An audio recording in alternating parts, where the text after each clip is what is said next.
Hello po. Isang mapagpalang araw po ulit para sa ating lahat. To God be the glory po. Bless you all po. Sana po maituloy nyo pa rin po na tapusin ang mga ending parts ko na to na WWTH po Season 27, Book 10, bali Part 19. Part 19 na guys. Konti na lang po to. Endingan ko na po to. Thank you so much po sa inyong lahat na nagtutuloy-tuloy panoorin ng mga ganito kong parts na life motivation inspired by the Holy Scripture, by the love letter of our Creator. Amen. To God be the glory po ulit guys kasi po nakakagawa pa po ako ng mga ganitong duktong-duktong na contents na kahit papano po may mga ilang nanonood na kahit papano hinahatidan ko po ng maliit na booster para tumibay pa po ang faith ng bawat isa sa atin. Amen. So guys, as I was saying, dun po sa mga parts na sinundan nito, susundan ko po ito ng panibagong season kasi ito pong season 27 ko sobrang haba na po. Pa-ending na po ito kasi nasa book 10 na po tayo. Book 10 na po yung nagawa ko na bawat book, bawat chapter ay may mga parts pa rin po consisting of 8 parts, 10 parts, 14 parts, 20 parts, 15 parts. Kaya thank you po sa inyong lahat na nakapagtapos ng hanggang book 9 ko. Sana po itong book 10 ko umpisahan nyo po mula part 1 hanggang final part. So bali ito po ay part 19. Part 19 na po ito guys. Thank you so much po talaga sa ating Panginoon through His begotten Son kasi po naitutuloy-tuloy ko pa po kahit papano po malakas pa po tayo, may extra energy pa po tayo na makapaghatid po ng kaunting motivation sa bawat isa na nakakakita talaga ng content ko na to. Si God na po ang bahala na magbigay sa atin ng mga blessing na hinihingi pa niya sa atin, na hinihingi pa natin sa Kanya, na alam ng ating Panginoon kung ito'y makakabuti pa sa bawat isa sa atin. Isang malusog na kaisipan po, isang malusog na pangangatawan, isang payapang lugar sa bawat isa sa atin. Magtuloy-tuloy po tayo guys, sa lagi po nating hagilapin ang mga motivation ng ating Creator. Ipakita po natin sa kanilang dalawa na lahat tayo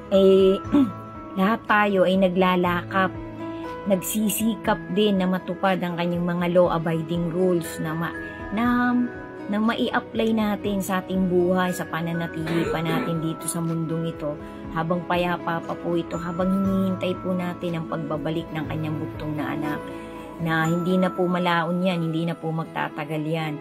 Yung kanyang pong biglaang pagparito, hilingin po natin ang hilingin araw-araw na lahat talaga tayo ay maisasama niya sa kanyang pagliligtas, sa kanyang gagawing pagpili sa bawat isa sa atin, according din po sa mga motivation, sa mga good deeds na ginagawa natin.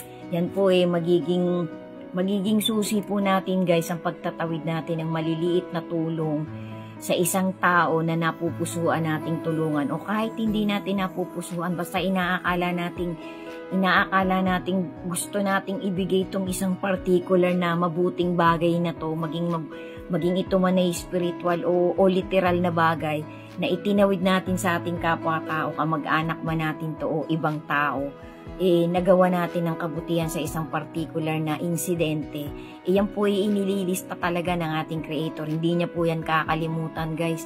Hayaan po natin ang Panginoon ang magkautang sa atin, kasi kapag ka po siyang nagbayad ng utang, folding po yan, patong-patong po ang ibabalik niya. Kasi sabi nga po, anumang bagay na kabutihan na itinawid mo sa isang maliit na taong ito, sa Panginoon ka nagpapautang, sa Panginoon ka nagbibigay. Amen.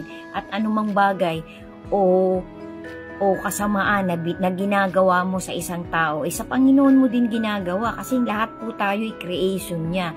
Kaya ipakita po natin sa ating Panginoon na tayo ay kabalikat niya, na tayo ay katuwang niya sa paggawa ng kabutihan, hindi sa paggawa ng kasamaan na ikakasakit pa ng kapwa-tao natin. Amen. So to God be the glory po ulit. Sabi ko po dyan sa mga naunang parte, sasabihin ko po yung tatlong insidente na particular na nagbigay ng malakas na impact sa ating generation by generation. Pero actually hindi lang po tatlo, napakarami pong insidente sa Holy Scripture na iniwan ng ating Creator na itinawid niya mula Old Testament hanggang New Testament na nagbigay po ng malaking lesson sa humanity. So ang unang-una nga po yung ginawa ni Moses na may inuutos po sa kanya ating Creator, sinuway niya po. Sinuway po ni Moses. Ibig sabihin hindi niya po sinunod ng 100%. Yung parang pong tungkol po yun sa tubig na nadadaluyan ng mga Israelites nung panahon na yon, na dapat ganito lang ang utos ng ating Creator. Hindi po ginawa ni Moses yung inuutos. Ang ginawa po ni Moses, ginawa pa rin niya, kaya lang iniba niya po. Yung parang po yan, parang yung bago po siya kuhanin ng ating Creator, sinabihan po siya ng ating Creator na hindi mo na makikita yung promised land kasi on that particular moment, kukunin ko na ang buhay mo. Parang itinago niya po si Moses. So, hindi na po nakapalag si Moses, guys. Nasabi ko na po kung anong particular chapter yan sa Holy Scripture. Nasa Old Testament po yan Nasa Exodus po yata yan o Genesis o Deuteronomy. Basta nandyan na po yan sa mga ginawa kong naunang part nitong season 27 ko. Paki-double check nyo na lang po, guys. Pero ilalagay ko pa rin po yung mga importanteng verses. Bawat part po ng mga ganitong life quote motivation ko na inspired by the Holy Scripture, may mga nilalagay po akong mga verses. Kapag nilagay ko po yan, madalas po yung nailagay ko, may importanteng message po yun. Nabasa ko na rin po yung iba doon. Pasyalan nyo na lang po, guys, kasi minsan po yung inilagay ko dyan, hindi talaga yun dun sa motivation ginawa ko, dun po yun sa mga previous na ginawa ko, pero inuulit-ulit ko po ang lagay kasi po may context po yun na napakamahalaga dito sa generation natin. Kaya pasyalan nyo po, basahin nyo po, guys, kasi yan po talagang pinagninilayan ko din kasi para po maitawid ko sa kapwa-tao ko na halimbawa yung nanonood ng content ko na to, bago ka lang na nadaanan ng content ko, sana'y nakapag-boost ako ng faith mo na pinanghahawakan. Kasi lahat naman po talaga tayo Hindi po natin pwedeng ipagyabang sa isa't isa na napakalaki talaga ng faith ng bawat isa sa atin. Kahit ako po, marami din po akong worries, marami din po akong doubt sa faith ko, pero pinipilit ko pong ipakita sa ating Creator na yung maliit kong faith, pinagkukuhanan ko ng buhay at lakas ko at inspirasyon ko. Kasi yan po natin, sandata po natin yan sa panlaban natin, sa sting ng mga sins, ng mga kasalanan, ng mga deception, ng mga apostasing pinalalaganap ng mga demonyong alagad ni Satan. Amen. So, ang pangalawa pong kamatayan na nag-impact talaga sa generation by generation yung pong kay John the Baptist. Kay John the Baptist po muna ang isusunod ko, pero meron pa pong isa. Marami pa po akong isusunod na mga motivation, na mga death of the people na talagang nagbigay ng malaking inspirasyon generation by generation. Iisa-isahin ko po yan, guys. Sana po bear with me po kasi po ito po dagdag booster sa pananampalataya talaga natin sa ating Panginoon. Amen. Para po lalo pa nating makilala talaga ang motivation ng ating Creator na talagang nagbibigay po ng lesson, ng malaking lesson sa buhay ng bawat isa sa atin. So ito pong kay John the Baptist, si John the Baptist po kasi tinuligsa niya po ng tinuligsa yung pangangalo niya ni King Herod nung panahon na yun. Kasi lagi pong may King Herod generation by generation, nagkakaroon po ng hierarchy.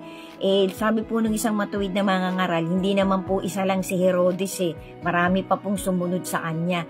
Kasi nga po nung panahon na yun, wala pa naman pong mga api-apelido nun Kaya parang nauulit po yung pangalang King Herod.